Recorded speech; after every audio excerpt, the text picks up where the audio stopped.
Hey, everybody. Welcome to Slamfire Radio, episode 561 for June 26, 2024. I'm one of your hosts, Kelly. I'm Adriel. I'm Dave. I'm Kyle. And I am the Conquistador. But it's Well, spelled we wrong. reviewed It it. should be You a are. Y in there. You got to take the I out and put the Y in. Conquistador? Yeah, I know. Okay. Yeah, I know. Hi, I'm Brian. How's it going? Hi. There How you are go. you? I'm Brian. It's You got your been certification behind you there, Brian. You've got I have a Andrew Target. I got to lean the other way. There we go. Yeah, Oh, look at that. little certificates there. Sexy. All those little fancy badges. Yeah, we got some really cool ones recently. And you got ninjas. Yes, you did. Yes. Haha. There. Ah, Haha. So it says Uh-huh. 220 on it, damn it. I shot a 221, but whatever. Not that anyone's counting. Who Well, you extra are. half. well, 0.5%. obviously you did.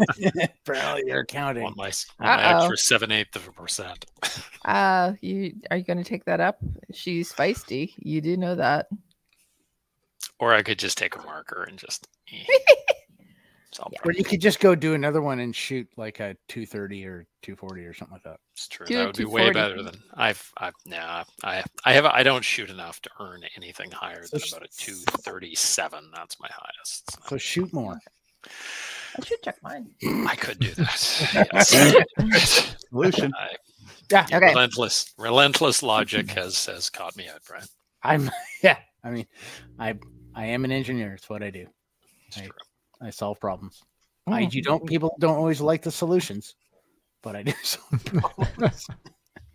And sometimes you create them. Okay, I Adriel, think what he did you was do about to say this week? Me? Create problems. Never. No. Yeah, we're just doing a prolonged intro here. Yeah. Well, camping.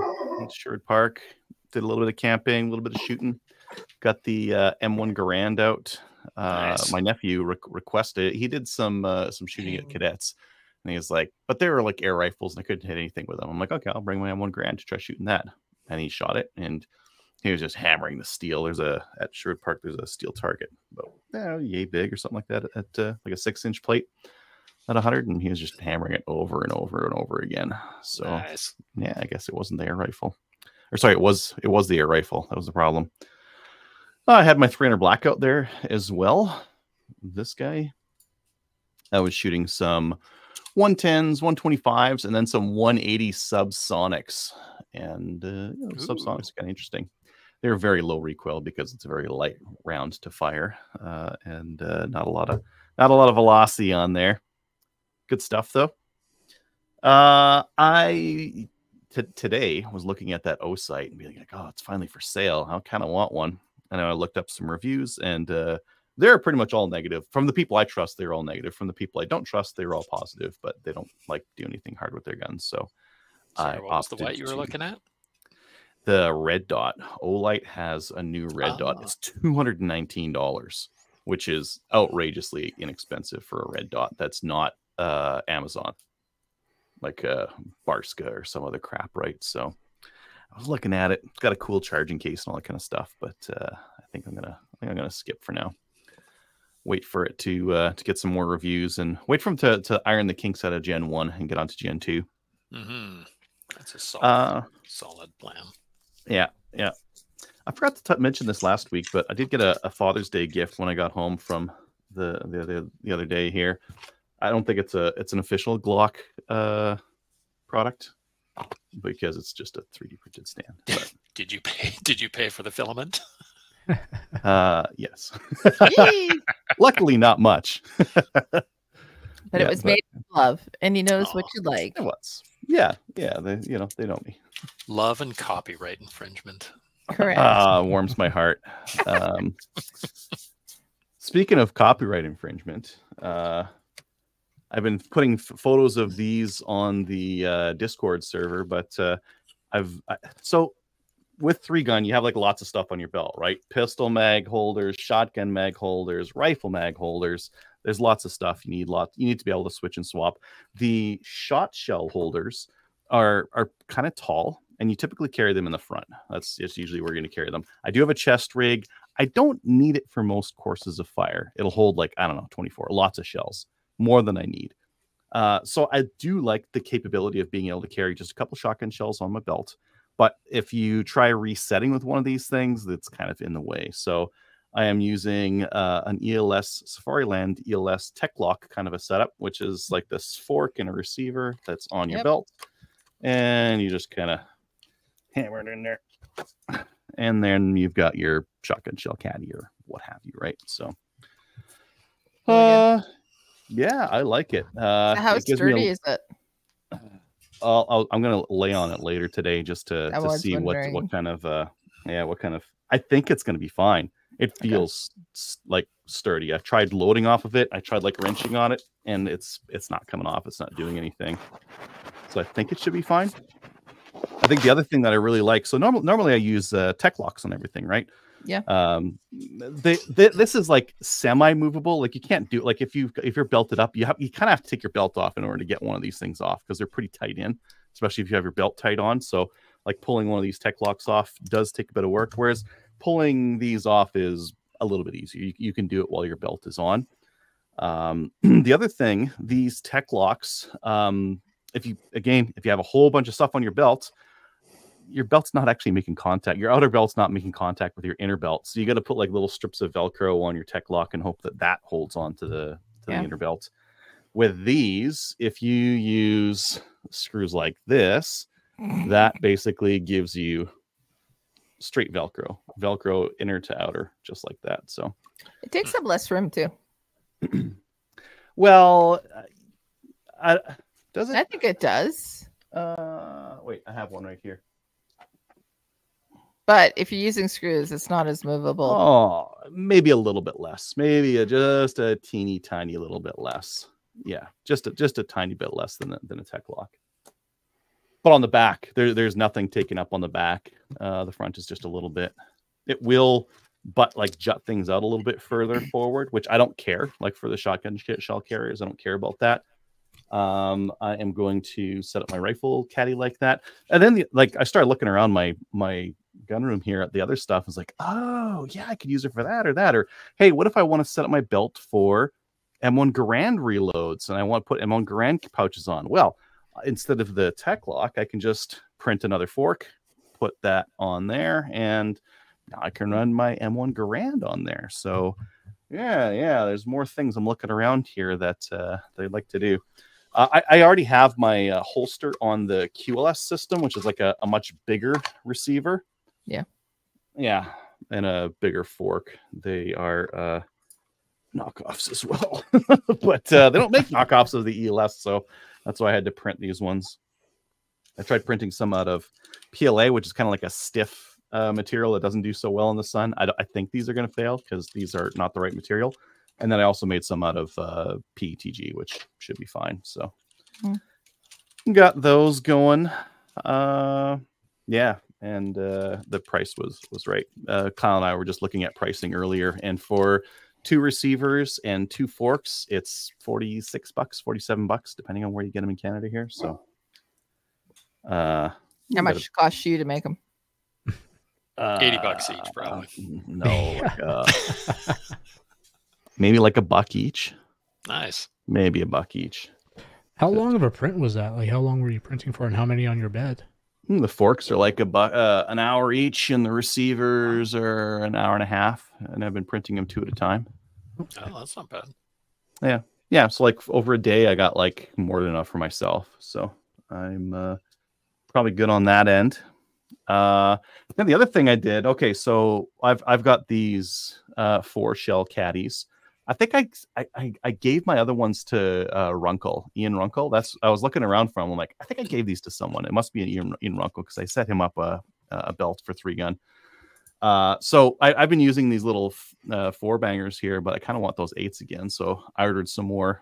Again, Chinese knockoff shot shell caddies, but they'll hold 8 instead of 4. And I'll just put the forks on them. And if I want 4, I'll put the 4 on there. If I want 8, I'll throw an 8 on there. If I want a 12, I'll throw this guy on there. Or if I want to need more than that, I guess I'll go with the chest rig. So it's just better for options, better for options on what to put on. And then when you're doing reset, you can pull these things off so they're not in the way while you're trying to reach down for steel and that kind of thing.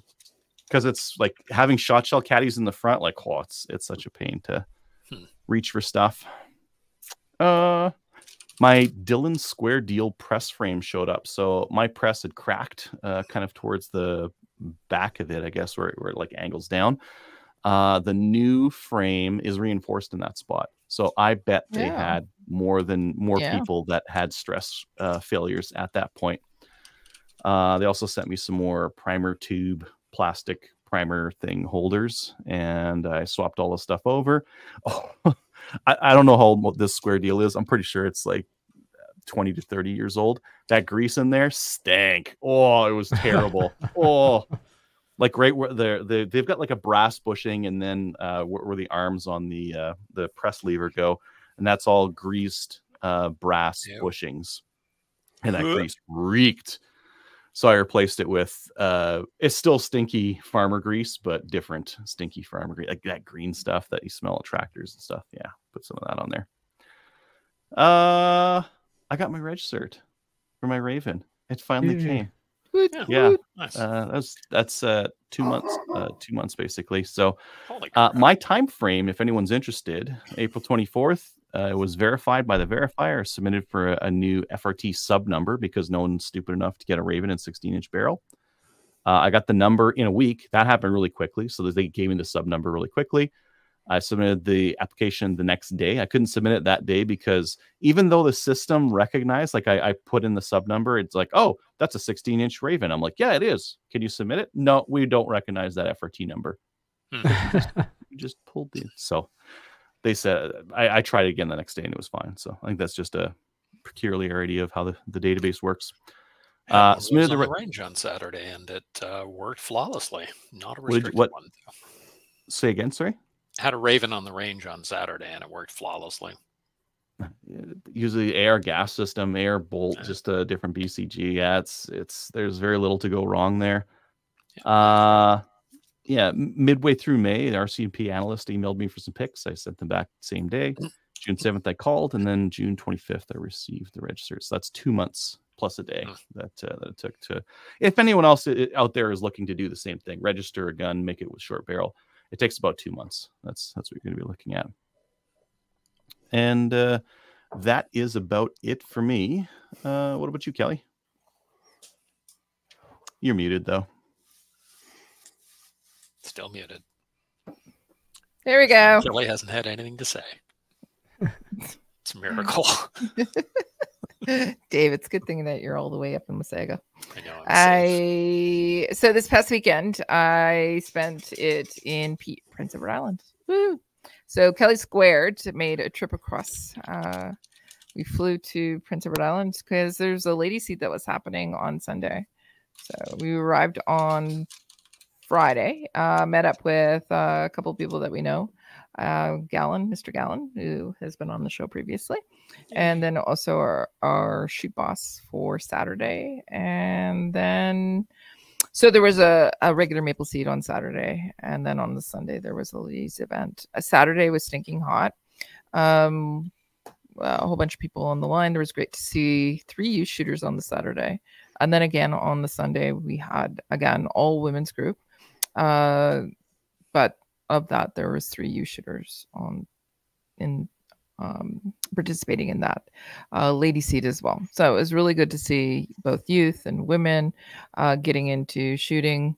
A lot of people were brand new to the sport as well, so that was fantastic to see. We had rain, as I said. Saturday was stinking hot, and then Sunday, the ladies' day specifically, it was overcast and a little cooler, and then it turned into pretty much a downpour, which is pretty consistent with a maple seed. Everybody who's attended one that's here that I've attended can actually confirm that you will get rain. Again, I rent myself out. I'll come to drought-stricken areas, and we'll bring you a little bit of rain. As I said, it was a fantastic shoot. The whole entire weekend was incredible. Got to spend some time with people that we really enjoyed spending time with. And then also, as I said, we got to, one of the reasons I'm muting is also I'm coughing again. So Got to spend some time with people who are brand new to shooting. Fantastic women. The Sunday event, there was a mother with two daughters there. And the mom at the end of the day said that she had arguments with her daughters the night before about going. They didn't really want to go, but she said, "You're going anyway, so you're going to enjoy it." They said that they had the best time that they've ever had. They were so excited. They're going to be going to the range again. And they said it was the best thing that they've done in a long, long time. So thank you.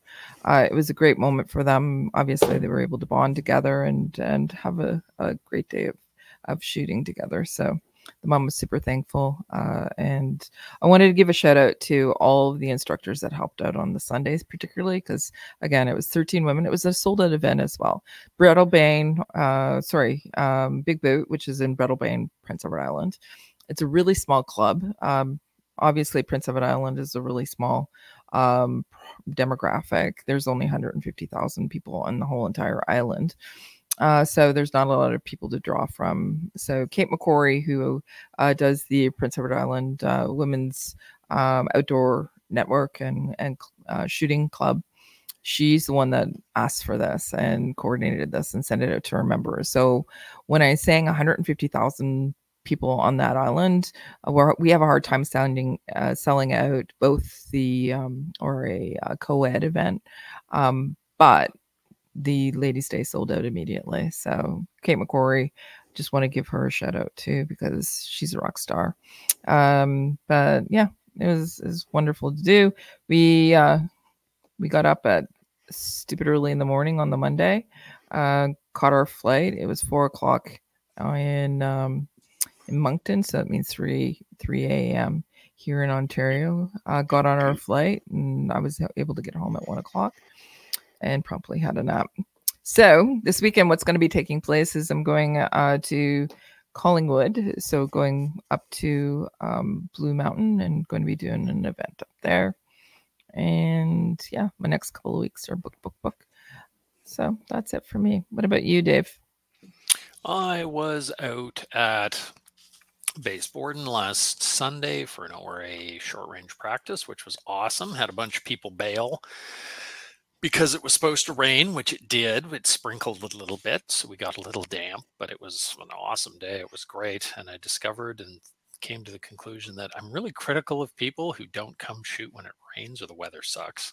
So I need to find a way to not be so critical of them and instead encourage them to actually not be such sissies and come out and shoot. So I'm working on that. They can come hang out with me because it was guaranteed to rain. Yeah. And then by comparison, if it rains at an ORA match, they'll be just like, oh, well, whatever, Kelly's not here, so we're not getting washed away.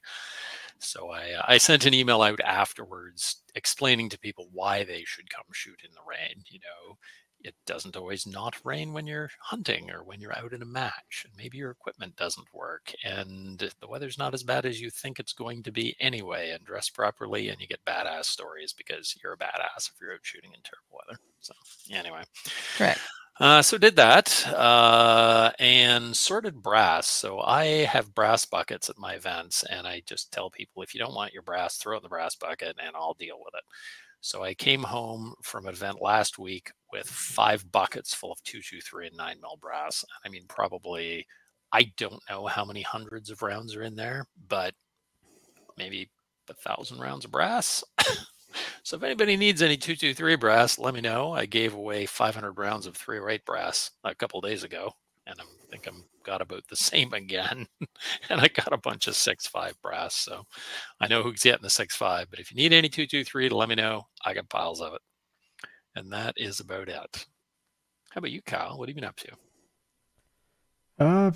Besides some dry fire, not a lot in guns, because I went and ran a half marathon last Saturday. So good for you. Yeah. Spoiler alert, I survived. So so yeah. Also, yeah, it was a good time. Recovery was really good. But my ear tag, my official tag, actually came in the mail for my 4-day November hunt. Nice. So yeah, and then other than that, I yeah, ordered some stuff for the Jeep for both the trip up to Minnesota and hunting season, like more overlanding stuff, tent and awning and a bunch of stuff. So yeah, that was pretty much it. Just other than some dry fire. I was saying before, ramping up the dry fire, getting ready for nationals next month, and then yeah, I gotta go through pick out some stages for this weekend because we have a multi-gun match here in town this weekend. So I don't know how many we'll get out, but hopefully we get a decent enough turnout. Our turnouts have been rather small for the multi-gun. It's been a slow takeoff here, so. Well, people need to find out how fun it is. Exactly. Right? Yep. Shooting's fun. So we'll keep doing them for the time being, and yeah, we'll go from there. If you're done, can I hop back in and just mention one thing real quick? Absolutely. I went to a Thursday night fun shoot. I forgot to mention that. So Thursday night we did Steel Challenge, and I thought, you know what? I'm going to ride my motorbike out there because I'm going to take a handgun, and we'll just do that. So I took a handgun, and it was great. But the one thing I wanted was like a more compact handgun case to be able to throw in the saddlebags kind of thing for the motorbike. So I got one of these soft fabric cases off Amazon because you can stick a trigger locked handgun in there, zip it up, and then just lock the zipper down at the bottom here, and that's good to go for restricted. And that takes up quite a bit less space than a regular pistol case. And I might do the same thing on Thursday. I don't know. Depends on the weather because I don't want to ride through a bunch of rain and then get to the place all like soaking wet and just to pull a handgun out of my motorbike and keep going. Well, that's tomorrow, and I'm not coming to see you, so you should be safe. You're good. We've been getting a surprising amount of weather out here for what it typically is. So we'll see. We will see. All yeah, right. it says 90% chance, 16 degrees. Nope, cancel that idea. Maybe next week. Or take the car. Oh, yeah, that's a better idea. If only there was some sort of a vehicle that provided shelter from the elements while you drove it. And armor in case idiots hit you. Blast. Well, when for the Oilers there are the Cup run, Game 7, I was not riding my motorbike because there were drunk people out on the roads. So I was putting my life in my hands trying to bike on that day. Mm-hmm. Well, That was yesterday, by the way. was it? Yeah. Was it the day before yesterday? It was Monday. It was the day Or before. yesterday. It's Monday. What day is today? Wednesday. Yeah. Damn it. Not Tuesday. All right. Is that it? Kelly, the good news is you have one less work day this week than you Thank thought. God. It's true. I'm making a run for Friday. Brian, what about you? What were you doing this week? Oh, I had the rookie fail. I actually did go to the range this weekend. And the range I belong to now is 45 minutes away. And I got to the range, got the target set up, got the rifle set up. I wanted to do some accuracy and function testing with my 1022. And then I reached for the magazines. Oops. That were not with me. And, and I'm just like, okay. No, we're done. We're just going to pack back up. This is a sign from above that I should just go home to now. You So can't single load 1022s. That does not work well. Well, you can, but I can. was actually trying. I was testing function. So feeding from the magazine is pretty important. So that was a frustrating fail, but okay. It's my own fault. I got used to having the magazines in my box, my ammo box, and then took them out for some reason. And anyway, I do too. I always carry a couple magazines in my range bag and then a couple in my boxes with my ammo. there's lots of things I could have done better than the way I did it. Yeah. Yeah. Just You can only do that, Kelly, if you're always using the same kind of gun. Well, I have several in Yeah. 10, Yeah, 22. 1022s. Yeah. I have no. I'm talking about several different magazines in my ammo boxes, and several different magazines in my range bag. You Whatever. like Kelly But more Brand. 1022s than anything Well, else. yeah. But now I just left my ammo box full of ammunition and magazines. So next time I can just grab it and go. I just have to see what the schedule is because there's doing some work at the range. So I don't know if it's open this weekend. I'll have to see. I do have a 3-dayer, so in theory I should be able to sneak up and do that. But Cool. Anyway, we'll see. Meh. Which range? The Haronia Handgun Club in Penetanguishene. Which has a bunch of they do a lot there. Sure. Yeah. Uh-huh. Well, they're doing a lot. Well, they have a maple seed coming up. This is true. I'll be there. So that makes them cool, I suppose. But they also Nothing. do a handgun course, and they do a marksman course. Not that they took anything from Maple Seed for it. They did. Good. Okay. And then they do a shotgun course as well. But yeah. Their members are pretty active.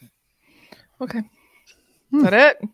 Yeah, pretty much for firearms related things. Yes, I've been just busy with Okay. the rest of my life. Well, hey. All right, let's talk about upcoming events. Adriel, you want to talk about 3-gun matches? Yeah, you bet I do. So we've got the Chaz 3-gun July match coming up not this Saturday, next Saturday. That'll be July 6th. Sherwood Park multi-gun match on the 13th. Canadian multi-gun series will be on the 19th. Summer Brutality will be on the 20th to 21st. Those are all on Practice Score. And then July 27th will be the Mighty Peace Steve's retirement party. That's also a 3-gun match. That one's not on Practice Score. CDTSA in Milo, that's Southern Alberta. They're running a match on July 28th. So lots of choice this month in Alberta. Perfect. Okay, so why don't we talk about Maple Seed events? Just letting you know that Blue Ridge, I just had somebody who dropped out. So there is a spot available. There is no wait list. So if you'd like to go this weekend, sign up. We have Regina Fish and Game that's going to be happening on June 30th. There's still 3 spots available. Saskatoon sorry? That's selling well then. Yeah. Saskatoon Wildlife, they had one day it sold out. They have another day that's been added. So Wednesday, July 3rd, they have spots available for that. Blind Man Valley, it's happening on July 6th, a couple of spots. And I'm just going to skip over a couple that are sold out. North Peace River on July 15th. No Peace River, July 15th. No. North Peace. North Peace. Yeah. North. I'll enunciate. That's North different. Peace. That's a different place. And Buckley Valley on July 17th also has a couple of spots available. And that's it for July. We have August events that we'll be covering in the next little bit. But yeah, stay tuned for that. Adriel, what do you got going on for your handgun firearms training? Sorry, your HGG firearms training. PAL and RPAL, July 20th and 21st. Excellent. Okay, Steel Challenge Canadian Nationals at BTSA is going to be happening on July 13th and 14th. Go and register on Practice Score. My dogs are barking at everything, so if you can't hear me, sorry. As they do. Right. Dave, do you want to talk about all the ORA stuff that you have listed here? Yeah, we got a ton of stuff coming up. We've got Coach Sammy's putting on a long-range fundamentals course, July 6th and 7th. You can just check all this stuff out on interrorifle.association.ca. Click on calendar. ORA Precision Fundamentals, not at all confusing. It's fun-dementals. It's a match. They're thinking of renaming it because it's confusing.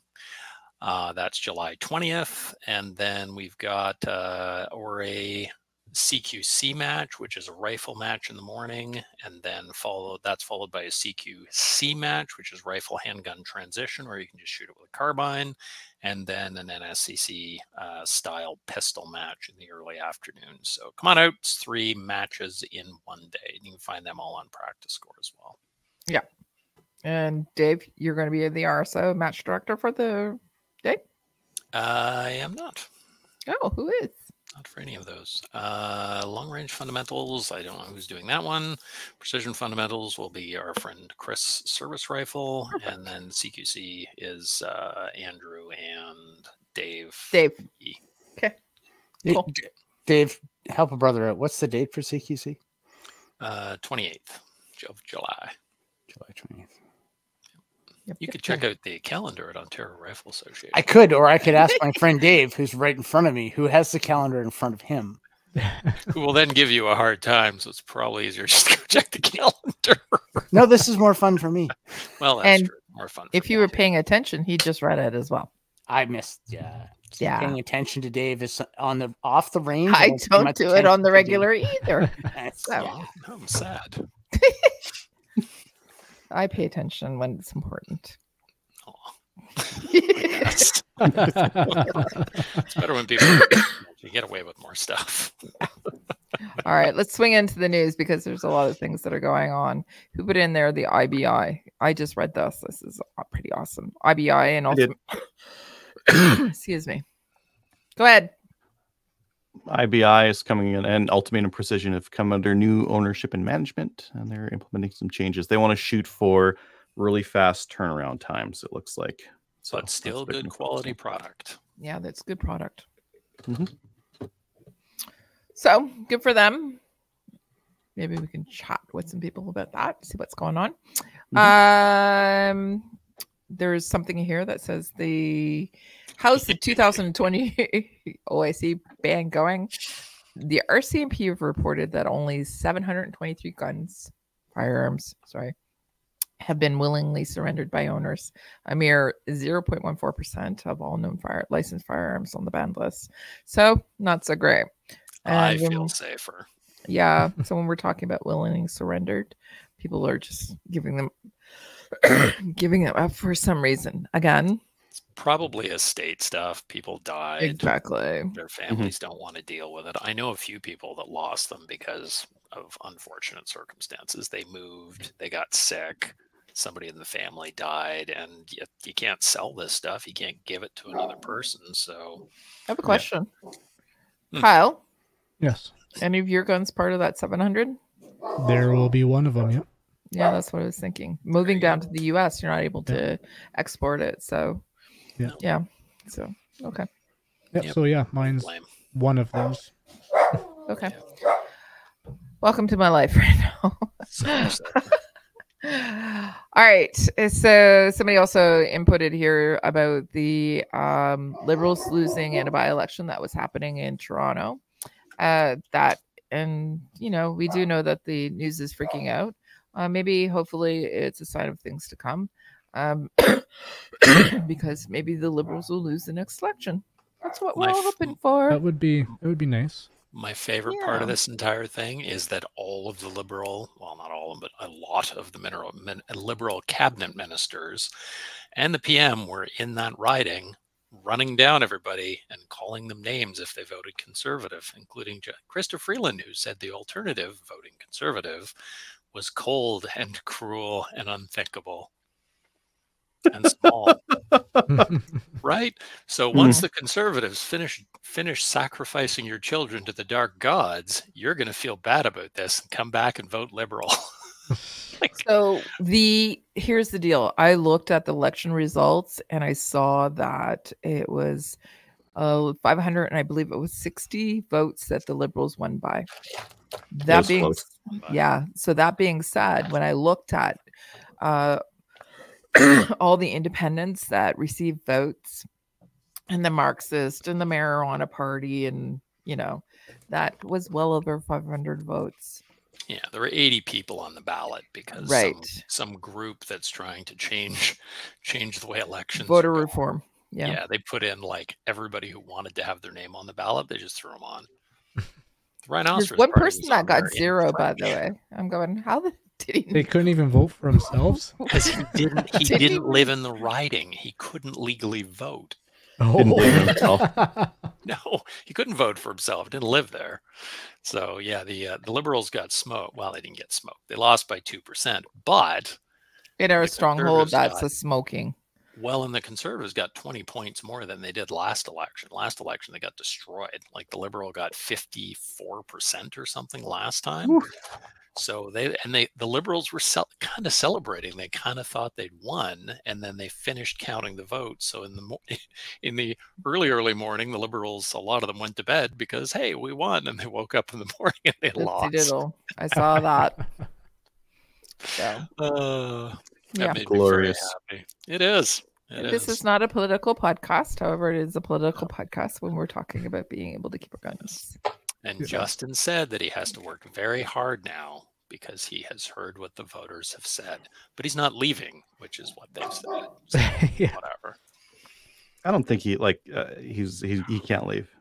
He's if, not if he gonna- left, he's not it gonna would he'd be gambling whoever he's leaving to handle it after him. So Well, they're I a don't see cult him of leaving. personality now. They're not. It's not the Liberal Party. It's the Trudeau Party. So they have literally no one to replace him, and he has destroyed everybody who might have had a hope to replace him. So, Yeah.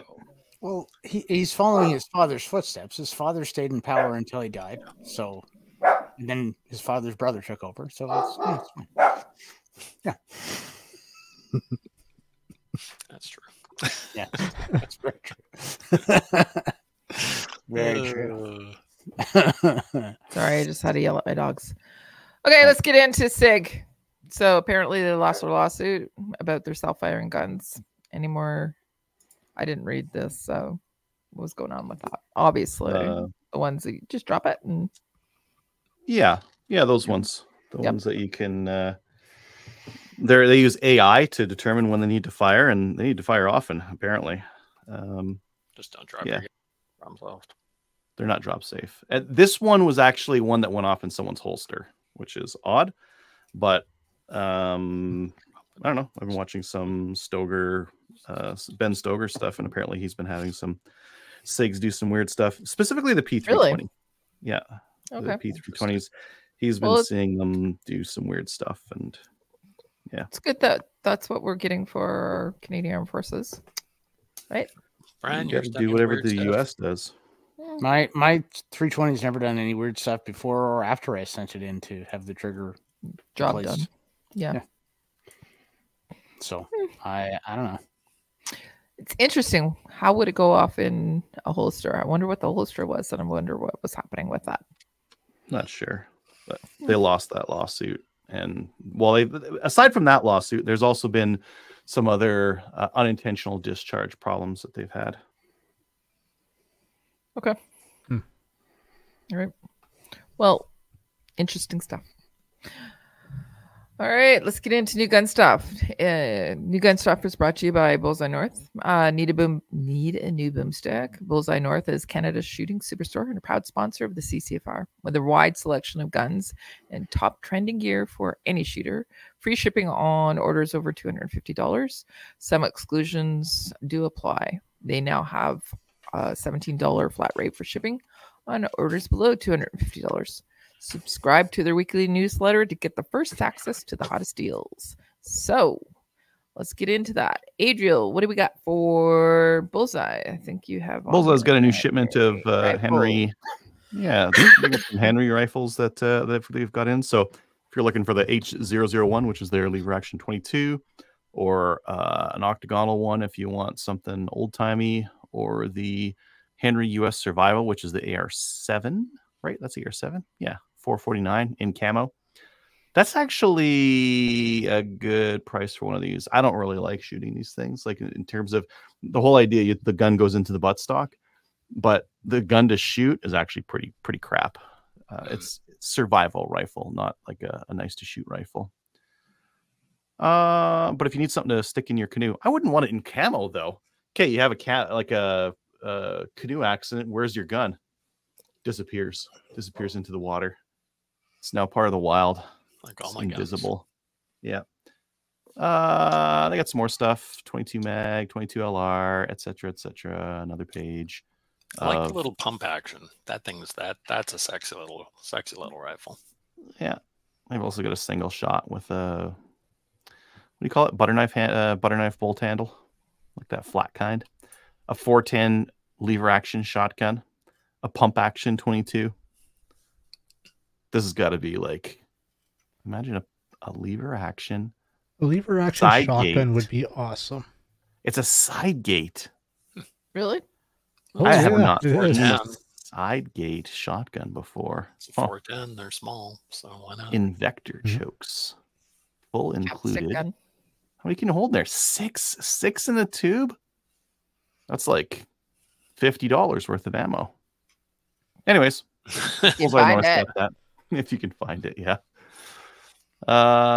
Tenda's got a couple of sales right now. I'm just gonna like rip through a couple of them. Perfect. The ones that I really cared about were the ammo ones. They got $330 for 9mm S&B 115 grain. That's per 1,000. They also had PMC bronze 709 for 223. That's not the green tip, so that's a pretty decent deal for that. 219 for either 250 rounds of slug or buckshot. That's that score stuff. So the slugs are low recoil. The buckshot is just regular buckshot. And they got a couple of rifles here, but I don't know if these are good deals or not because I don't really pay attention too much. The sub 2000s for 669. And some other stuff.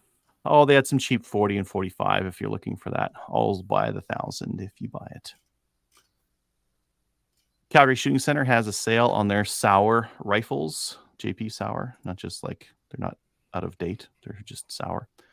They have the Sauer one. Good They're Lord. aged just Quite right. ripe yet. What's that? Not quite ripe yet. Not quite ripe yet, just a little sour. They're actually good looking rifles, and the prices are like way down. Some of these are $1,600 retail, and they're selling them for $900. So if you want to take a look at those, go check out Calgary Shooting Center. Tactical Imports is now bringing in a new forend for the Type 81. It's an M-Lock tactical, go fast kind of a forend. So this is for the LMG and M versions of it, so that modernized version. So you can put it on the other folder or the fixed stock one, but as long as it's the M variant. Some people have been doing this. Some people have already been like fabbing up forends for the Type 81, so it's good to see that they're offering a factory option for this. Looks kind of neat. What does it cost? Oh wait, I got to see the cost here before. What do you guys guess? Oh, it's not even that bad. $200. No, that's not bad at all. I was expecting three plus, because it's like specialty gear, right? Yeah. Huh. Low profile. Yeah, $200. Not bad. Yeah. You can buy it with a red dot. No, those aren't red dots. What the heck? PDS-1. Oh, you can get like Russian optics. So PDS-1, RMSC, SIS-2. Okay, so they offer it with a couple of different red dots if you want. S&J Tactical has their micro shotgun chest rig, which I don't know. I guess if you want to like carry lots of shotgun shells or something, it's got like shot cards on shot cards on shot cards. Is the idea here that you take these off and like stick them to the edge of your, like you've got so many of these and you just keep sticking them to the edge of the shotgun to the side? Actually, I think that's the that idea. is. Yeah. It's like coming from 3-Gun, this scene, like 3-Gun's shotgun shell caddies are silly. I think this is sillier. At least the 3-Gun ones are fast. This looks super slow. Well, when shit hits the fan, you're a big old loot drop. Well, Yeah. it is someplace to put your shotgun shells. Yeah. Or your buddies if you're like team loading. You just pass them over to your buddy as he runs the course. What goes in this one though? It's an admin pouch. Your lunch. Binoculars? Cheese. Lunch? Put a whole Cheese? square of cheese in there. Party. Be great. Oh, it is just a big pouch. Yeah. Well, it's got Velcro on the outside of it, so you could stick some shot cards to it, I guess. That looks like Simon. More shot cards, yeah. It is Yeah, Simon. probably is. Yep. Okay. Prophet Rivers Mighty Vortex open box sale is coming up. Semi-annual. July 13th. Set your calendar, set your watch as a tentative date. The prices they put in here are absolutely ridiculous. So Yeah, there's some great deals there. The thing I love about it is they say read carefully every year. Here's the rules. And then the entire thread is full of people going, I read the rules and here's the question. Here's the thing that's a rule, but can I break it? Can I just buy this right now? Hey, this looks like a good price. Can I just buy this? No, you can't. You have to do it this day. You have to add it to your cart. Only when it's added to your cart. Yeah. This is they put it out there, you buy it or you don't, and that's it. It's over. But they're generally 50% off on these things. So there are some Yeah, it's pretty ridiculous. deals. I need a couple of new optics for the East Coast. Adriel, why don't you set a reminder for yourself? Buy them and I'll pay you back. It sounds like me doing a lot of work for you. Correct. You could buy them. Well, you know what would really be great for those Maple Seed rifles? Some Vortex Crossfire 2 2-7s. That would Correct. be just about perfect. 146 from a retail price of $199. That's a decent deal. Yep. Oh, why don't you, for $9 more? Why would you just get the 3 to 9x40? Yeah. Get a couple. Yeah, that would make Just- more sense. Just let me know which they cost and I'll send you some money. Thanks. If I get any of these, I'm keeping them. Anyways, that's coming up. You won't be able to buy anything because everything will be gone by the time you get to it, unless you're there right on time. Some things you may be able to get to. They have some Winchester 1885 low wall hunters in 6mm Creedmoor. That's an oddly performant cartridge to put in such an old timey rifle. But maybe you like fine things and you have Tempted to buy fine one because it's PRS rifles. ironic. Yeah, Fun go shoot things. with that. What is that? A 308? It's a 6mm 6 point. Creedmoor. Yep. Not even 6.5. It's 6. It's mil. it's even more Nichey. nichey. Yeah. I suddenly have an urge for an AR and 4570. While we're talking about this, yeah, that would be Yes. perfect. I'll look at AR. I guess it'd be an AR 10, Beowulf. 4570. Yeah. No, you could do the AR-15 size. You could do like a 50 Beowulf or what's that? It's not 455? 4570. Did I stutter? I said 4570. 4570. I saw a Grandin 4570 one time. Wow. Yeah, Nice. because F your shoulder. Sweet. Right. So I guess we're getting into the main topic. The main topic is we're going to be talking about Katie, which is known distance. So I know that, if you've listened to our past couple of episodes, both Dave Kracke and I have been talking about our inaugural known distance for Project Maple Seed. The event took place at CFB Borden a couple of weeks ago. Brian with a Y, he was in attendance. He's one of the shooters. But we wanted to have him on to get his feedback and let everybody know about his thoughts on the no distance.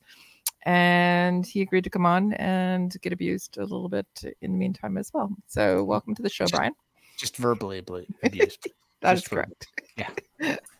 Brian. So Dave's here, so I understand that the beatings will continue until my morale. till morale Until your improves. shooting improves, but that's not something we can do. So. Yes, yeah. So, well, let's see my impressions of the event. Well, it was like a Maple Seed, except more funner, because we got to be on a real range with not 22s. We got to focus on wind a little bit, not a lot. Yeah, a little bit, not a lot, but some. We got to teach some people that packing light is the way to go. Correct. You don't chairs and shooting mats and wagons have no place on a proper range. Multiple chairs in one case. multiple. You brought two. Backpack on a chair. Didn't he leave one chair too? Like he left and didn't. There was an extra chair at the end of the day. I seem to remember. Mm. Yeah. So, no, it was neat to see full size Maple Seed targets soon, not just little thumbnails, literal thumbnails. So that was Yeah, they're that was big. good. So these are big. Yeah. Good size targets. Yeah. It was well organized. It helped a lot that Dave was there to run the range, I and agree. and Rick Cataback has spent time on service rifle ranges in the past, so he had a good sense of what was going to happen that day. It was a good learning experience for the organizers as to where time was lost or wasted in the day, and that can be trimmed up. So that'll be good. and you know, it was interesting to see some of the people who come out to this event and insist on shooting their way instead of just doing what they're told. Like, I do think this is an event for somebody who's been through a maple seed and has demonstrated that they have some proficiency. So I looked at some of the pictures afterwards. There was some interesting applications of a sling. Very interesting. So and you know, for a lot of people, they also got to learn what their particular rifle that they chose to bring was going to be good for and what wasn't. I think it can be done easily with a turnbolt rifle, but the type of turnbolt rifles that came to the range that day were probably not particularly suited. So no. But there were a couple fairly heavy target rifles there. That's not, or precision rifles. Yes. Yeah, 100%. And honestly, there has to be a change in the mindset for some people, because they're used to shooting precision. So they're trying to shoot teeny tiny little groups, and this is about functional accuracy, hitting a target well enough in the time allotted. And you know, you have to balance your speed and proficiency, speed and economy of movement versus, and you're going to give up some accuracy to do that. That's true. So don't fuss and bother about trying to, my zero, I think I need to have one more click. It doesn't matter. You're shooting at a 4 MOA target. A quarter minute click is not going to help your zero. Just let's get on with it and don't worry about it. Focus on, and actually maybe read some wind when you're actually shooting. Don't focus on zeroing. Focus on reading the wind and what you can do to deal with that. So yeah, as the day progressed, we did see that the wind changed a little bit. It was headwind basically. Yeah, so that didn't really affect things. No, and that's the other thing with shooting in wind. You have to have wind to learn how to shoot in it. And we didn't have a lot of wind, so it's fine. So you're absolutely 100% correct. We as organizers learned a little bit. Yeah, I know. It's going to live in perpetuity. I actually said you were correct. You're recording this, Brian. People have heard it. Well, I mean, recorded it out there live. Other people heard it. I mean, it's sort of assumed, but okay, fair. We learned to be very. We trimmed some things down because we allowed people to take 10 sighting shots and they didn't really need that. And then also actually trimmed down the time allotment as well, because that's where we spent the most of our time. Yeah. And it's just not needed. Excuse me. But I do agree with you that it was a really fun day. Most of the people that were there were riflemen previously, but there was some new people that hadn't taken the course. Recommendation is to take the course first so that you can get used to using a sling. There were some people there that don't like using the sling, even though they're riflemen. And again, they wanted to shoot their own way. Didn't work out so well for them. How many of them qualified? There was only one person that qualified. And he used a sling. Correct.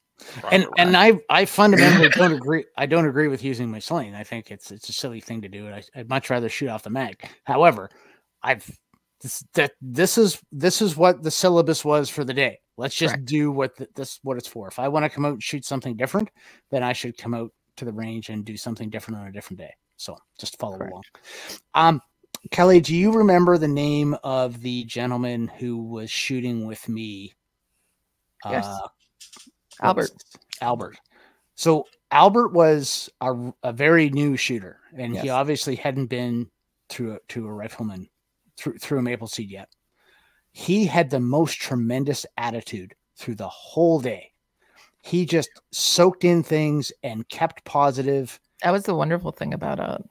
He was a joy to be on the range with. Yes. Especially considering he was new. Like he was not a hazard. He did not slow things down.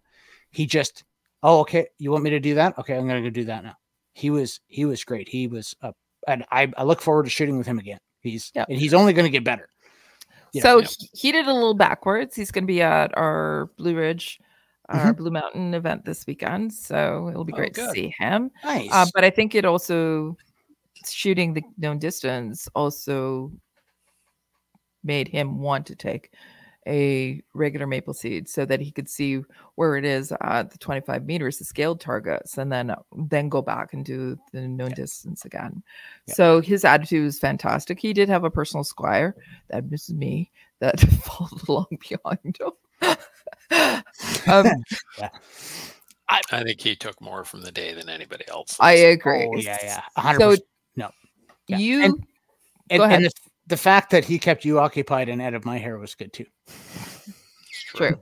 Do you want to talk about, you were talking about rifles. There were some that were probably not the best options to have. Right. And let's talk about that a little bit, because we are going to do these again, and people are going to wonder, okay, what did Brian Bolivar use? So that, Okay. and what's an optimal?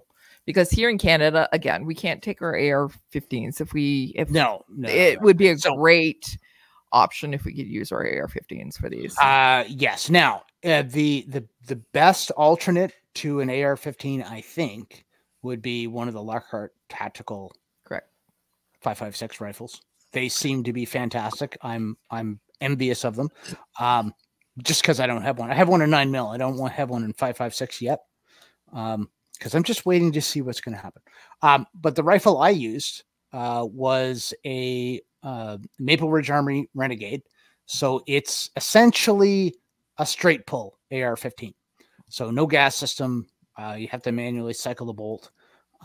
But same furniture. I've taken basically all the good bits out of my competition AR. Right down to the barrel and put it in this rifle receiver. So that worked quite well. I did have to, I don't shoot this rifle very much. So I did have to adapt on the fly a little bit to remembering that, oh yeah, I have to actually manually cycle the bolt. It's not going to actually do that for me, that kind of thing. And I did end up bleeding a little bit because cycling the bolt drags my hand over parts of the AR-15 that were not meant. It was not designed to be manually cycled, so it's got bits in the way. And anyway, that's fine. But it worked fine. It's not a very heavyweight rifle. It does have an IBI barrel, so it shoots really well. And I do have a 4-16 Vortex optic on it, but I certainly a 4 power was fine. We were only shooting back to 400. 400. So you're shooting at a target that would be approximately the size of a torso. You don't need very much magnification to see that. And in fact, because of the wet conditions, I really didn't have a clear sight picture for most of the day. It was just, everything was foggy and wet, and okay. The center of the black thing, that's where I want to aim for. Yeah. It doesn't matter. So you could do pretty well with pretty much any Turnbolt hunting rifle, something magazine fed. We were shooting 10-shot strings of fire for every distance. So you should have either 2 5-round mags or a 10-round mag. And you want magazines that you're reasonably proficient at taking out and replacing. Yep. So I mean, it would be really a challenge with, say, a single shot or something with a smaller or top feed magazine, that kind of thing. That's not going to work for you. So you should have detachable mags. There are semi-auto rifles out there that would probably do it. I do have a Sterling R18 that would probably be okay, but I don't find my rifles particularly accurate. So it would be a challenge to hold the accuracy I need at 400. So that's why I decided to take the Renegade and with the IBI barrel. So yeah. And I was just shooting 5.56 ball, 62 grain. 62. Yeah. Nothing particularly special. So it's a big target. I didn't feel the need to bring out match ammo. So it's fine. Yeah. Again, it's 4 MOA, right? It's 4. Yeah. basically, right? So now the targets were only scored 5-4. There's no threes, which a normal maple seed target would have 3 points. But honestly, if you're shooting threes, you're probably not shooting a maple seed score anyway. So 5-4 is plenty in terms of score density. So that's fine. Right. I shot the MQT twice. The first time I did not make the rifleman score, but I also didn't get all my rounds off on the standing in 2 minutes because I was being lackadaisical, and that's my fault because I'm used to shooting maple seeds and apple seeds where the shoot bosses are calling out time. So I didn't cycle my mental. Adriel just went, what? Yeah. That was an apple seed, and they're very nice about doing that, but we don't do it. I don't do it. No. Yeah. Anyway. Yeah. So that I was expecting it because the last event I shot was an apple seed. Right. So I had it in my head that was going to happen. All of a sudden, Dave told me to stop shooting. I was like, oh shit, that's not good. So the next time I went through, I shot it at a normal pace, and it worked out just fine. So yeah. And I think I got all my rounds off for the 55-second and 65-second. You did. Course of fire. So that's easy enough to do with the. Those are the toughest ones. They are. Yeah, for sure. That's where the turn bolt gets a little bit slow, and why I wouldn't want to try and do it with a single shot. But it can be done, and if you're shooting well but still drop a shot in each of those middle stages, you can still make rifleman scores. Correct. Fine. Yeah. So just do the best you can with it, Okay. And I say you can't do it with a single shot.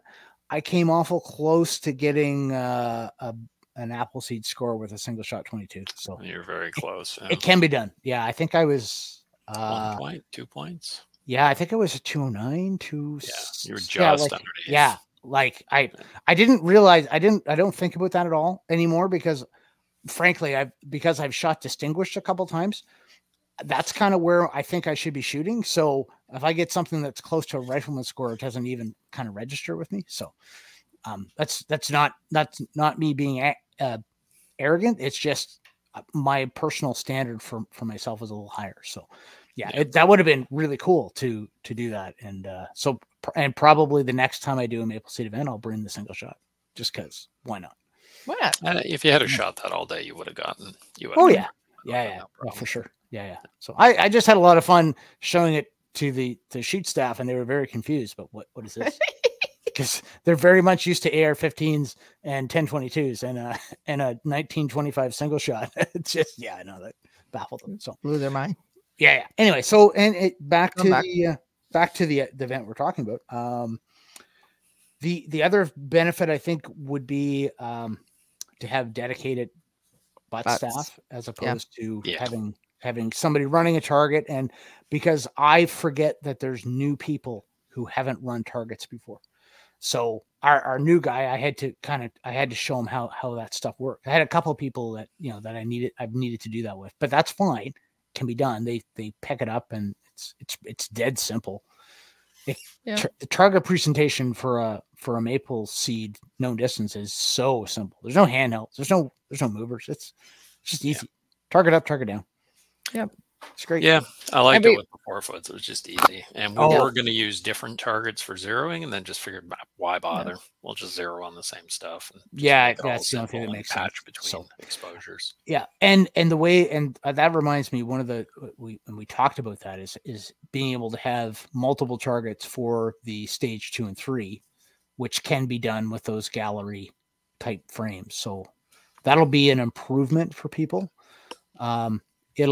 It'll make it a little more like a regular maple seed MQT, and it won't really make it any harder. It'll just make it a little more interesting. So So stages 2 and 3 of a regular maple seed, you have to do the transition or an MPOA shift, or natural point of aim shift between targets, and that's the one piece that was missing when we only had one target to shoot at. I think that it was great that we were being economic with our targets, reusing them for shooters as well, but I think that's something it's the sense of the Maple Seed qualifier anyways, and that was something that was missing. Having people that are dedicated into the butts. I think that if we're with doing a known distance, I think the ranges that we went to, CFP Borden, was fantastic because there was a butt system that was available. It's going to be a challenge on other ranges where that's not available, and it's, you know, I don't think it is. I think we need a side-by-side or a quad, and we're going to get people to write their names on their targets, and we're going to zip out, swap targets, and we're going to do 2 relays. And that'll just, okay, everyone makes safe, you rip down, they go set up the targets with different people's names on it, maybe a number or something like that, so we know which order to put them in, and I think it's going to be fine. It definitely... Get the target, swap them, shoot 100. No. Back, shoot the whole thing. If you have backstops out from at 100, 200, 300, and 400, you set up all the targets. You do all your shooting for one position. Not position. One relay of shooters. You go down, you swap targets, and then that relay starts scoring while the other relay is shooting their MQT. And one position, next position. So you have four targets for each. And if shooter. they weren't big babies about it, you could get them to do it all in 4 minutes. Yes, good. And do the rapid. Yeah, now we're talking. No breaks between stages. What do you need that for? Just take 4 mags. There's no crying at Maple Seed, but yeah, but you know what? You might after this. Yeah, I think. Imagining how that range is set up that April's describing, that could work very well, because you're not losing time with people moving from shooting distance to shooting distance. You're just running down with a quad and setting up a bunch of targets, and I can see that making a lot of sense. Yeah, I think that's cool. That's what we'll do. You have to look at what range facility you have available and what you can do. So figure out what the quickest and most efficient way to do things is. Yep, 100%. At Borden, that wouldn't fly. We're better off with the butt system, but that's and that's and the other thing, that the target frames had been greased, so they weren't screaming at us. That was great. No, it was nice. Oh, yeah, so enjoying that. Yeah. How did the shooting back and then shooting forward again work for you, Brian? Fine. Yeah, it was it's kind of like it's a very service rifle. It made a lot of sense to do it like that, and you ended up close to the butts again. Okay, perfect. I personally think we should do rundowns, but I mean that's a different event again. So it's kind of like what we do anyways at a regular Maple Seed, where we'll start at the bottom and work our way up and back down. Yeah, it was very much you're not moving. Yeah. but a big emphasis has to be on traveling light. You have to be able to take your gear with you, and let people know that like they'll have time to eat in the butts. You don't have to lug food back and forth. Have some water, but so minimize what you're taking with you. And be honestly, having less sighters mean less ammo, so there's less of that to carry. So that's and realistically with the sighters, with this second relay with 5 minutes, 5 shots, that worked fine. I mean, if you're on target at 200 and you're not on target with 500 shots at 300, you got bigger problems. Yeah. No, for sure. And again, it comes back down to you're trying to hit a 4 MOA target. You are not trying to get it dialed within a half inch of the dead center. Like, don't worry about it. It's fine. Yeah. There was go ahead. Wind is a bigger factor than your zero. Yeah. True. Yeah. There was some people that did bring some guns that were significantly heavier than, and those people also have attended a Maple Seed. Brought bags as well. They thought they could use those. No, you can't.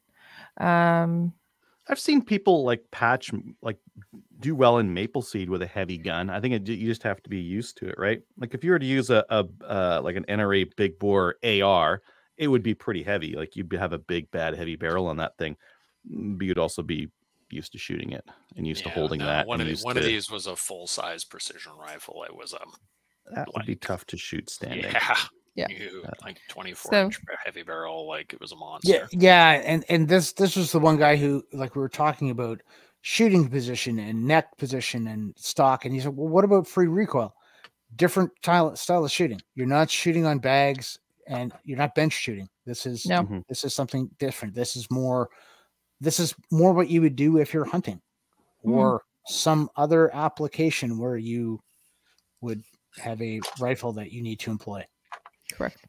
So ergonomics with your what you're bringing, ergonomics with what you're carrying, ergonomics with even just your movements too. Yeah. And we had some interesting. Somebody brought out one of those little SIG trail rifles, right? And it's got a collapsing stock, and it is quite a bit of flex in it when you've got the gun up and you shoulder it. You can move the gun around a fair amount on that stock. It's fairly flippy. So that was not a great rifle for this sort of shooting. Had too much movement in the gun itself. And people also have to understand you're using one rifle for the event. You're not, I'm going to shoot this gun at 100 and then another gun at 200. No, because you have to lug that rifle around. And even in Adriel's scenario, you don't have time to change firearms. Yeah. You can't case that one up, put it away, and grab another one. Bring a rifle and use that. Yeah. Period. I've been at my Maple Seeds. I've been trying to scare people, like shoot whatever the best gun is for this, because you're going to get walloped one way or the other. You're like this. You signed up for something that's actually tougher than you think it is. Yeah. A lot of people think like, I brought my SKS and my single shot Bruno, and I think I'll patch with both of them. And it's like, no, you won't. You're not going to patch. Pick the best one of the two and shoot it all day. And it might be neither of those. Maybe my 1022 that is over here is a better choice for you. Mm-hmm. Yeah. So overall, your thoughts on the event itself? I'm looking forward to doing another one. Yeah. We're going to make those changes and those tweaks that we discussed.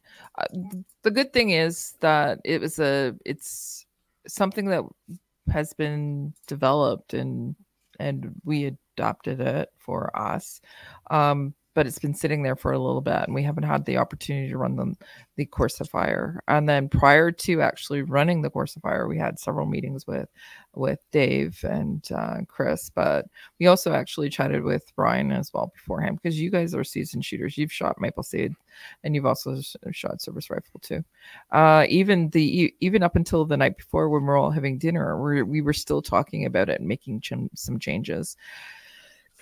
And then again, we implemented it, and the day was a fantastic day. I have to say that it was lots and lots and lots of fun.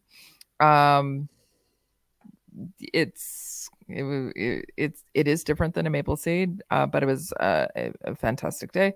But there was some really good learning points, and hopefully we'll have a revamped program based on the suggestions of what we learned, and then take it across the country. Traveling roadshow. Amazing. Yeah. Next one's going to be September 28th and 29th at Borden. So watch for the signups for those. That's so Katie. Katie will be the 29th. Yeah. So that's the next one that's going to be here in Ontario. It's going to be in CFB Borden. With that, there are going to be a large blinking letters with the stars and fireworks. Flames, music. Must be a rifleman, although it was incredible to shoot with Albert. Unless you're Albert. Come on. Unless you're Albert, with positive attitude, just soaking in it. Must be a rifleman, but also tell your friends about it too, because we want people to come to these. We did not sell at the event, which was okay. I think it was better that we had a smaller amount of people. There was people that that signed up for it. There was 3 people that just didn't show up, which is interesting. But Okay, with well, it was a wet day. Maybe it was. So good that'll rain. that'll keep people. Yeah. Shouldn't keep a rifleman away.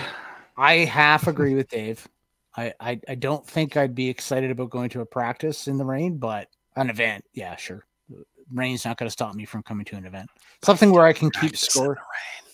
I Just saying. I could, I could, or I could not. It's fine. It doesn't matter. if I I've cancel, shot enough in the rain. I don't need to practice. Well, in the you're rain. a little Yeah. different. Yeah, right. Brian, you are totally not the Your typical own, person. you're your own animal. That is Right. correct. I'm sure you both mean that well. I'm going to take it as that. Please accept my comment as bullying. But here's what we know: if we only were doing this during fair weather, we would never have them. Oh yeah. So go out, go shoot. You have to know what your rifle's going to do too, and it's also going to be whether we're hosting these or having these in the middle of the winter too, which hopefully we'll have at some point too. I think it'll be a lot of fun.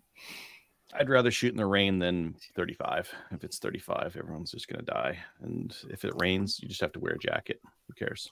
The beauty of Ontario, Adriel, is you get to shoot at 35 in the rain. It's fine. Liquid cooling. Well, And in the afternoon, it may snow. Correct. potentially, yes, 100%. Yes. I do bring extra stuff, so Mr. Cracky was able to have his coat because he forgot to pack it. Yes, it's the first time But- I've ever really forgotten anything major going to the range. It was my damn coat. So Kelly saved. But I bring 2 because it always rains. But I kept it in my car. So pack this stuff, but keep it in your car because you don't want to lug it down the range. Well, I normally would have it in my car. My jacket was in my car, but my car got left at home because I was having car problems. So Kelly was very nice and gave me a ride to the range, but didn't give my jacket a ride. Oh, I should also relate an anecdote. I drove Dave home after that event, and he tried to Tom Sawyer me into cutting his grass. I did, and that's the exact I got analogy I proof. used with somebody else. I too. have pictures. Yeah, I have photos because he saw my electric lawnmower, and I'm like, "Why don't you try it out?" And he's like, "Oh, this is nice." I'm like, "You should try it on the front lawn." So he did going. mow my little side lawn. So that was very nice of you, Brian. But you really should have really given it a full try out and done the full front lawn because It's like practicing in the rain, Dave. I've cut enough grass. I don't need to do more. Can I ask a question? Do you still have the box of Katie?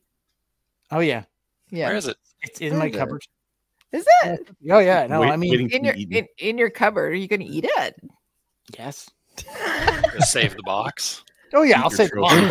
Actually, you know what? No, if I know how I make KD, I will immediately throw the box out, and then I will fish it out of the recycling bin and put it downstairs. Yeah. To look at. Kelly went and brought craft dinner because a comment was made the night before that, oh my God, it's a KD. If anybody patches, you have to give them a box of KD.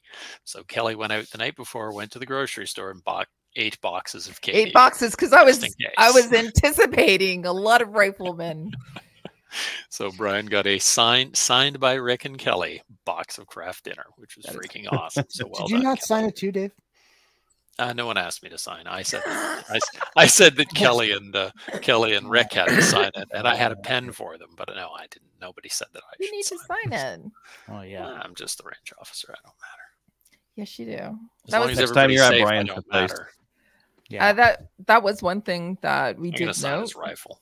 That was really a good thing that you were the RSO so that we could concentrate on what was taking place as well. So Oh, thank you. yeah, it was, and you also knew the course of fire as well because you participated in Maple Seeds and you understood what we were also doing because we had several conversations about it too. Yeah. So Yeah, it worked out well. We Okay. had people on the line that knew what they were doing for the most part, and I mean, Chris was there, Brian were there. They both done it multiple times. They knew what they were doing. So and when we were talking about doing the butts, there was a person that was down there that had experience, and then it switched out, and there was another person that was down there that had experience. I yeah, have to Chris and say Brian were that down there. super Yeah, easy things. when I was down there with Brian, I needed to just pay attention to the shooting as opposed to talking to Brian, though. There was a couple of times, but oh shit. Yeah, and we could tell because people up range are like, "Who are those idiots in the butts? Why is my target so slow going up and down?" I'm like, "That must be Albert." And then I realized, oh no, Kelly was on that target. Yeah, we did get the hurry up on the targets Yes. once, and Yes. Then it stopped. no, it's Yes, fine. and then you Yeah. you paid attention, which was good. But you've never done butts before, have you, Kelly? No, but they were easy. Well, how Like- was it to actually, have bullets going by over your head? That's kind That of a was unique fine. experience.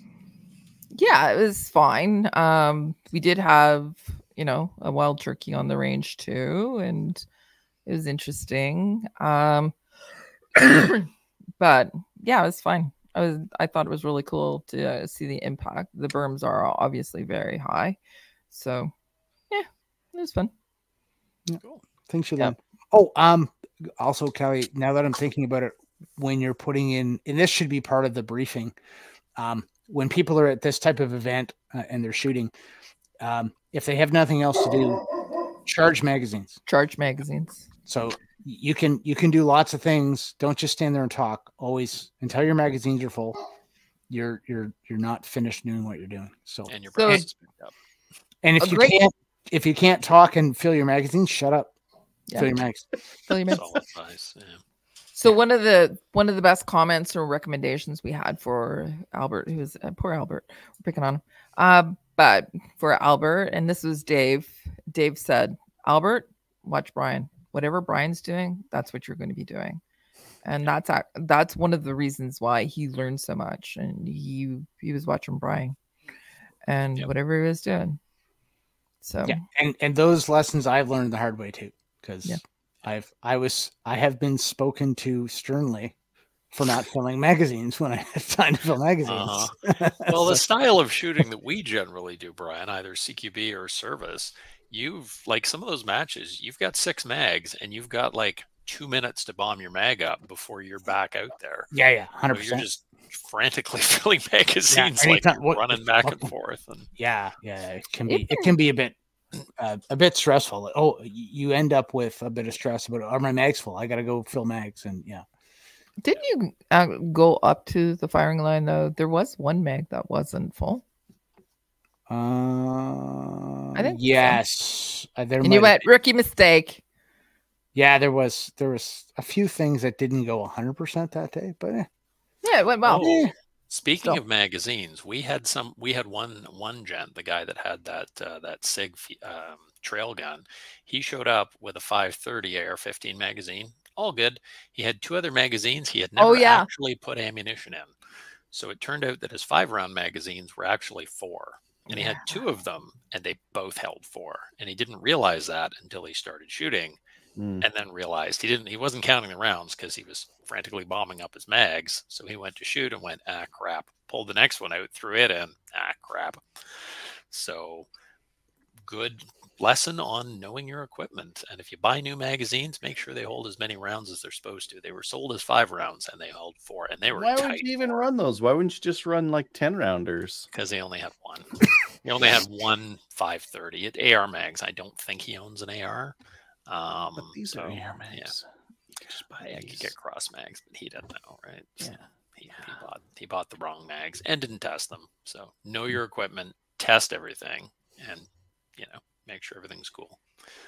Mhm. Again, he was somebody who has never been to Maple Seed. He shoots with Dave occasionally. Actually, all the time was what I had heard. Right? He's out quite often. Yeah. Yeah. He was out So, last weekend.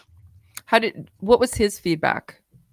Did you I talk have to him at I all? have to talk to him actually. I forgot to ask him about it. I got to give Okay. him a call, give Don a call, and have a chat with him about it. So Okay. he got pretty frustrated on and off, know. especially with the magazines, and yeah. Okay. Yeah, All right. yeah. Say- I'd be curious to hear from a less experienced shooter than me about how they felt about it. So yeah, Oh, it'd be yeah. interesting. So I will be seeing at least one of the shooters that was at the known distance. I'm going to be seeing him this weekend, then I'm going to have a conversation with him about it, about the difference between the twos. It's interesting that he started off with obviously the big boy guns, you know, and then he's going to a rimfire. But yeah, and I bet he's going to do well. Yeah, I do too. Well, I did the same thing. I shot service rifle for years before I shot an Appleseed. So that's true. But he's a brand new shooter as well. Yeah, 100%. Right? One of the best things ever was his wife was there all day sitting in the truck, and she said, "Yeah, sure." He was super excited about his day. She was so proud of him that he had a wonderful day, and said, "Whatever you want, honey." She was really excited that he found something that was safe and that he loved doing. She was super excited for him. That was really cool. Yeah.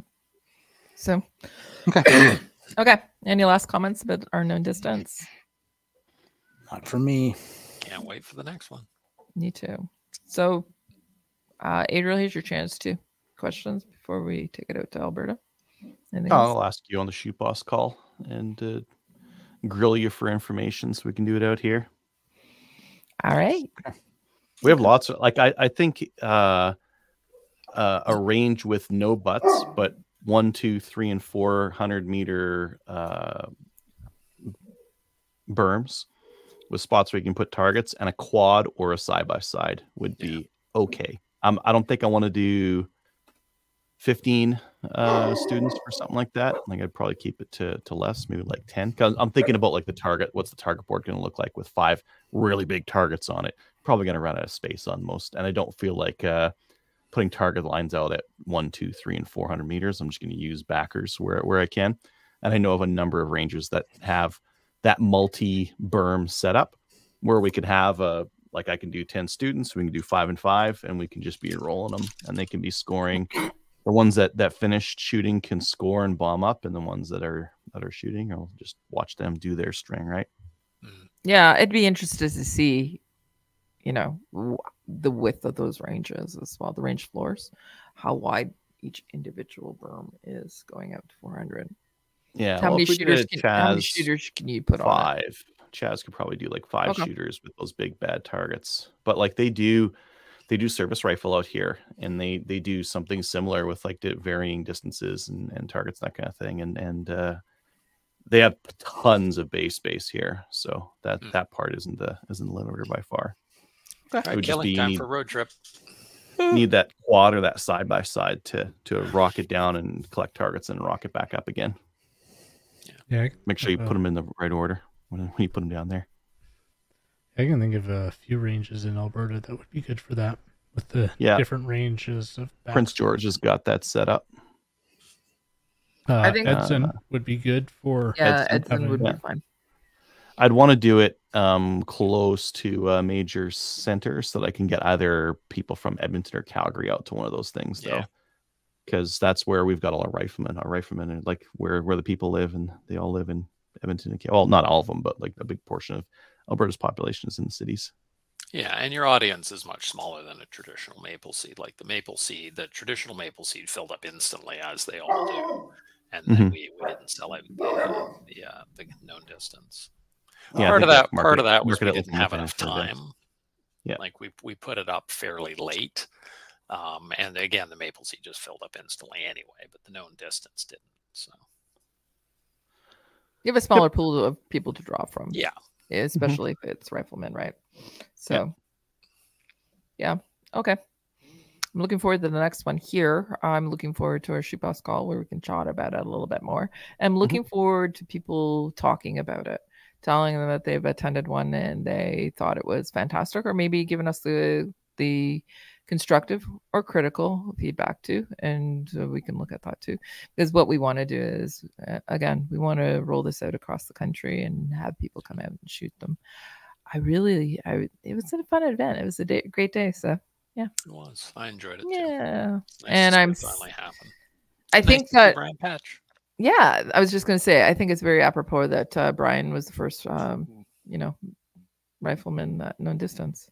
Yeah, I'm not terribly upset by that. That worked out pretty well. We needed a modern rifleman to take that first.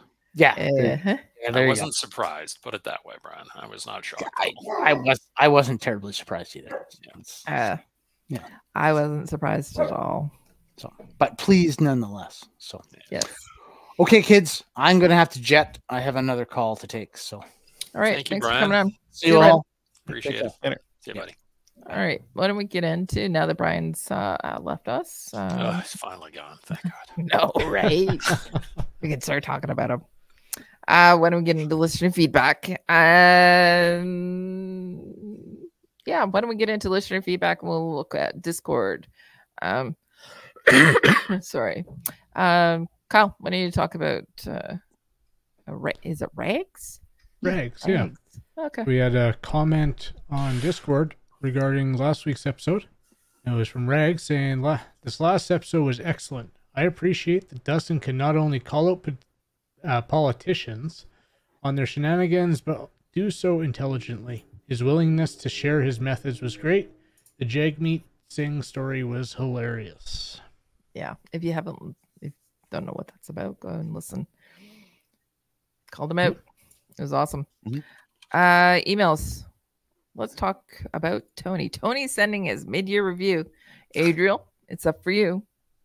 Good evening, Slamfire Radio. It's time for Tony's mid-year review. Good news first. Our pal, check. Black badge, check. Appear as a guest on Slamfire, check. Double check. That should be a double check, shouldn't it? Yes. Meet Adriel and Kelly, check. Check. Check, check. Progressive reloading, check. Check. His reloading is as left as it can get. Bad news. PCC Nationals failed. What's a fail at PCC Nationals? Yeah. I don't know. Place? Well, Did he not go? Did he not make it to go? he went. Didn't place. Yeah. Got No, DQ'd? I remember he had I can't remember what happened. I have to go back and listen. Yeah. Okay. Next one, and it is not looking good for Steel Challenge A class either. Well, that's challenging to get into. Yeah. At the last weekend match, I was only able to improve the score on Smoke and Hope by 0.3 seconds, squeezing into the sub 10 at 9.9 seconds for the 4 attempts. This reduces my total time from 3 digits to 2, 99.92, but it's still 7.2 seconds away from A class. Oh, that's pretty good. It's hey. Yeah. You're going up. Improvement, Yep, right? making progress. There you go. Weather was good, a bit hot. I know it was definitely slowing down in the afternoon. I didn't expect much of an improvement until we head into the fall. Sweet. It'll make a big difference how much dry fire you do, because I think like one of the reasons why Taylor improved so quickly was that he dry fired a lot of practice. Yeah. It still does. But on the same token, something like Steel Challenge, it's running. The guys that are at the top because they're running those stages all the time. Yeah. Right? Because it's the same motion every time. Yes, dry fire is going to help you. Steel Challenge, you got to run the stages. Mm-hmm. Yeah. I do like shameless that plug. It's the same thing all the time. That is cool. Yeah. Shameless plug. Good measurements BTSA will too. be hosting the Steel Challenge Nationals July 13th and 14th. Registration on practice score. Each attempt would be a half day. Angel and I have been posting on Discord about reloading, 3D printing, and new toys. Join our Discord server to see the exclusive and naughty content. And I have been posting a lot of photos of, especially if I'm doing like a project, I take photos mid-project and post them up on Discord there. I've got the Caldwell Chrono 2.0 from the show sponsor, Bullseye North. Oh, I missed.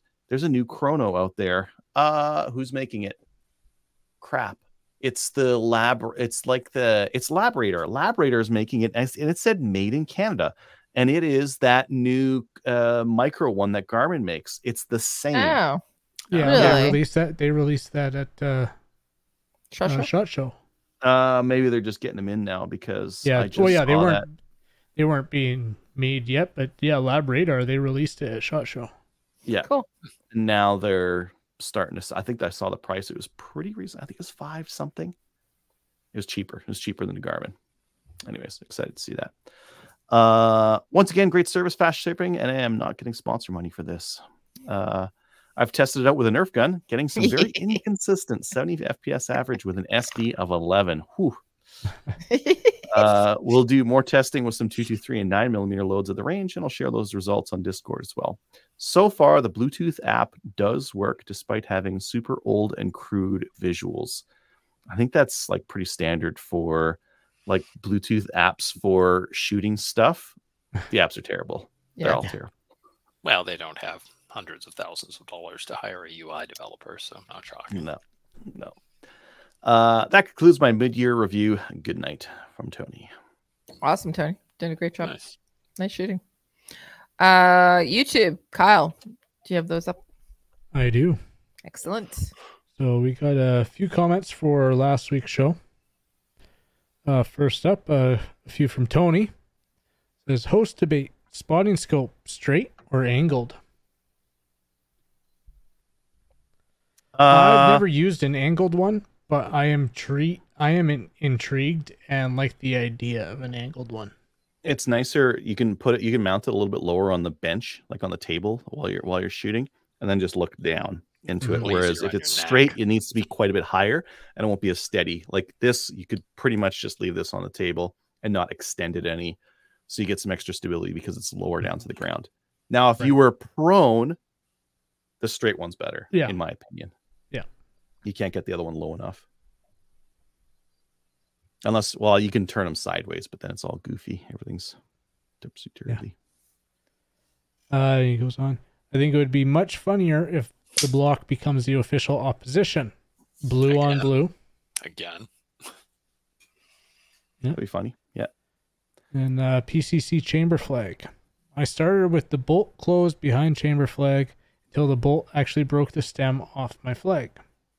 And I had to run to get a squib rod to remove the stem portion from the barrel. After that, I did bolt open behind chamber flag. Now I know what to do. Maybe just to have a rod on standby all the time. Well, if you ease it on there, it's fine. It's when you let it go or drop it, that's when you start doing some damage. Because like I've been using this one for quite a while, and that's what I was thinking too. If you just let your bolt just gently rest on it, it'll last longer. Both methods, bolt open or closed on chamber flag, are allowed in the IPSC rulebook. And we got a couple comments from Eddie. Says, yes, the CPC is our best chance to have a non-hostile government. Sure, they may have MPs that are lying, sleazy politicians, just like other parties, including the PPC. Don't forget Maxime Bernier was a longtime MP and a cabinet minister. I forgot Maxime years ago because he's useless, and there's no point in even having him around. I don't believe you get to that level unless you excel at lying and playing sleazy games. He has a big advantage in being able to promise you whatever you want to hear because he has no chance at being elected or forming government and having to deliver on those promises. Absolutely, 100% correct. Yep. One road bump. Pierre Poilievre. Poilievre. I can't talk tonight. Yeah. Pierre Poilievre may face his Senate stacked with independent, i.e. liberal senators, so there may not be massive changes in his first term. Yeah, there's seats available and there's people that'll die off soon. So I'm just being pragmatic. They're all older than the trees. Then he goes on, hats off to Dustin for going into the lion's den. Jagmeet's office and talking firearms policy with a bunch of dippers, then calling out Jagmeet himself. I wouldn't be comfortable doing at all. I would not be comfortable at all doing something like that. And then we got a comment from CTL Dynamics. Thanks for asking me to be your teammate, Adriel, and for letting me borrow a bunk in your trailer on Saturday night.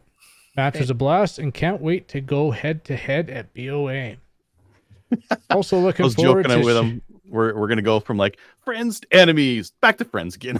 Another team match after the BOA. Yeah, that sounds about right. Yeah. Be like that dinosaur meme where it's the dinosaur from Toy Story. He's like, hi, and the match, and it's the dinosaur from Jurassic Park. Yeah, because at BOA we're both shooting limited. We'll both be Nice. competing head to head. Yeah, it's gonna be competitive. It's gonna be fun. Yeah. Yeah, it will be. Also looking forward to shooting with you at the Peace River team match at the end of September. Awesome. Yeah. Cool. All Nice. right. So there There we was go. nope, that's everything. All right. So that's about it. I think we did as people were chatting, we were putting things up on the screen and everything. I didn't really see anything on Facebook that we were going to talk about. Good semi-auto options are expensive. CZ, Brent2, B&T, APC, Raven, all 3K plus. The Raven isn't 3K plus, but you're getting to switch the barrel in it, so it'll be Yep. 2K, 2,000 something. Switch it for an IBI. Just saying. Mike Yeah, was saying good. the fanny pack is the optimal shot shell holder. Bunny hug is, I think, is the optimal one. And you That's can the go right to Disneyland afterwards and fit in. You can turn your bunny hug around so that the hoodie part of it, the hood, you can put it in there. Also Mike doubles as good. I was just going to say it also doubles Straight as jacket. a. No, I was going to say it also doubles as a bowl for your popcorn, but whatever.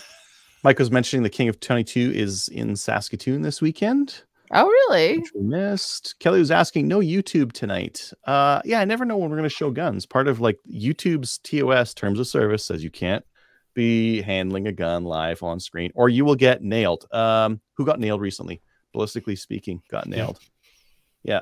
So yeah, we can't do that kind of stuff. So such is. So apparently we did have stuff we wanted to cover from Facebook. It's all covered. Okay. I know. Thank you.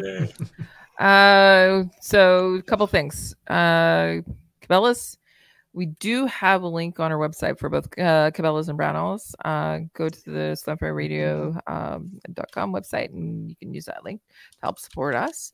If you're going to be purchasing stuff, go and do it anyways, and then we can get a little something every month.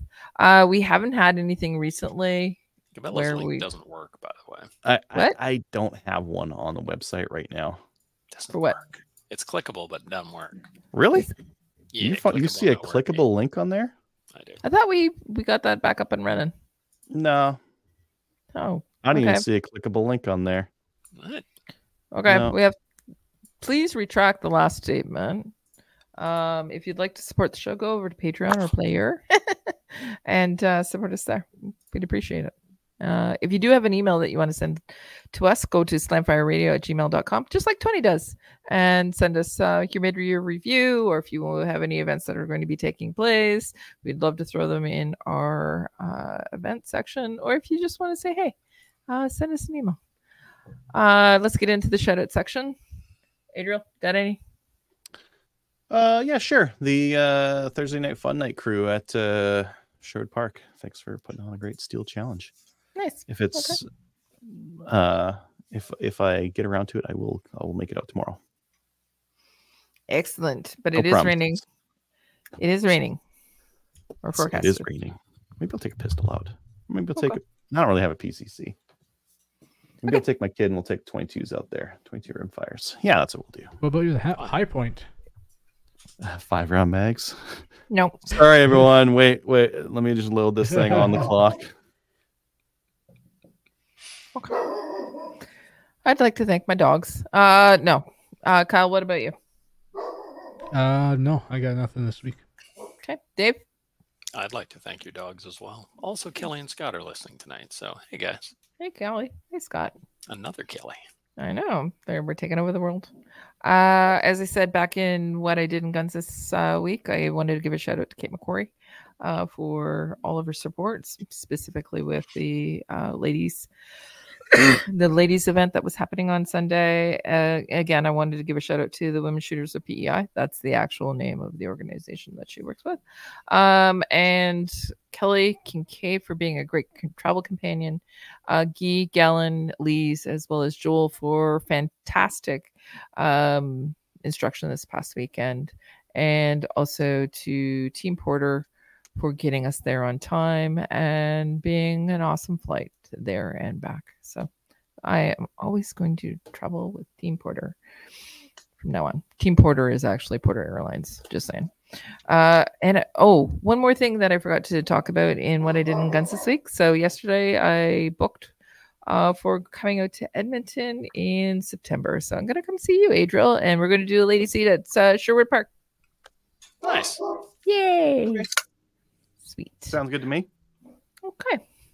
And then the last person I wanted to thank. Well, it's not the last person, but maybe. Like ever? Are you dying? Ever. Last person in the world I really want to thank is Brian Bolivar. No. Well, that could be both ways. So, so thanks to Brian for coming on and talk to us about known distance, and also all of the tips and feedback that he gave us pre and post known distance, because it will make our known distance better for everybody across the country. So I really wanted to thank him for doing that, and also supporting us all the time. He is one of our biggest supporters. Awesome. So thank you for doing that. Really, really appreciate it. Yeah. All right. So go on over to Discord. You can see some of those things that Adriel is printing on a regular. Go watch us on Facebook. Occasionally on YouTube. It has to be after we record, and also on Player. Go join the CCFR because it's still super important to go and do that. And guess what, everybody? We're going to see you next week. Later. Bye. Hey, everybody.